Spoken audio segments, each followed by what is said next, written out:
नमस्कार, आप देख रहे हैं रब्जी लाइव और मैं हूं अभिषेक मिश्रा।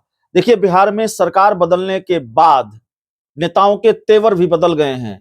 भारतीय जनता पार्टी को लेकर जेडीयू के, जेडीयू को लेकर भारतीय जनता पार्टी के और जेडीयू को लेकर आरजेडी का, आरजेडी का जेडीयू को लेकर।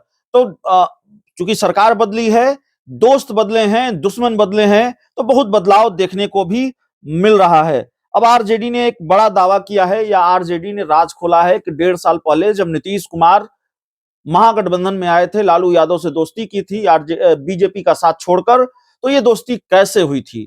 आरजेडी ने दावा किया है कि नीतीश कुमार खुद चलकर भारतीय जेडीयू माफ कीजिएगा आरजेडी के पास आए थे बीजेपी का साथ छोड़कर।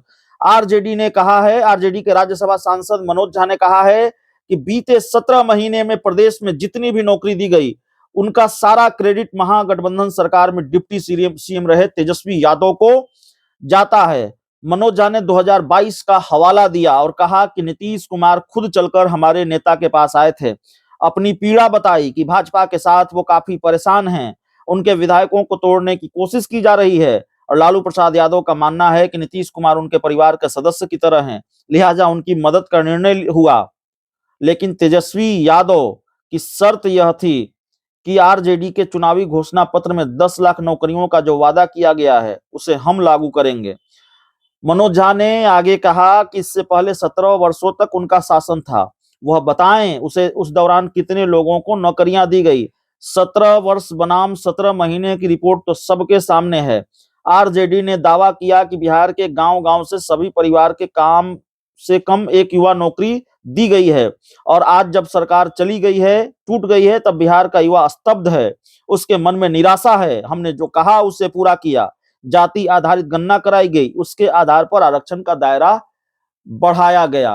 तो जाति आधारित जनगणना का क्रेडिट, बिहार में जो नौकरियां दी गई, लाखों नौकरियां दी गई, उन नौकरियों का क्रेडिट आरजेडी तेजस्वी यादव को दे रही है।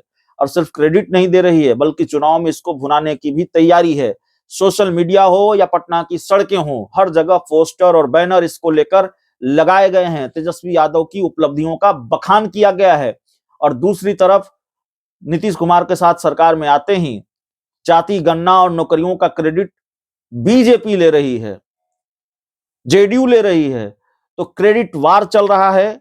और आरजेडी ने अब एक बड़ा खुलासा भी किया है। आरजेडी के बड़े नेता हैं, आरजेडी के राज्यसभा सांसद हैं, मनोज झा ने कहा है कि जब नीतीश कुमार 2022 में आए थे तो वो खुद चलकर आए थे और बीजेपी के बारे में कहा था कि परेशानी हो रही है, तब लालू यादव ने उनकी मदद का फैसला लिया और उनकी मदद का फैसला लिया गया, तब फिर नीतीश कुमार महागठबंधन में आए। तो चलिए, इस पूरी रिपोर्ट में इतना ही। बहुत बहुत धन्यवाद।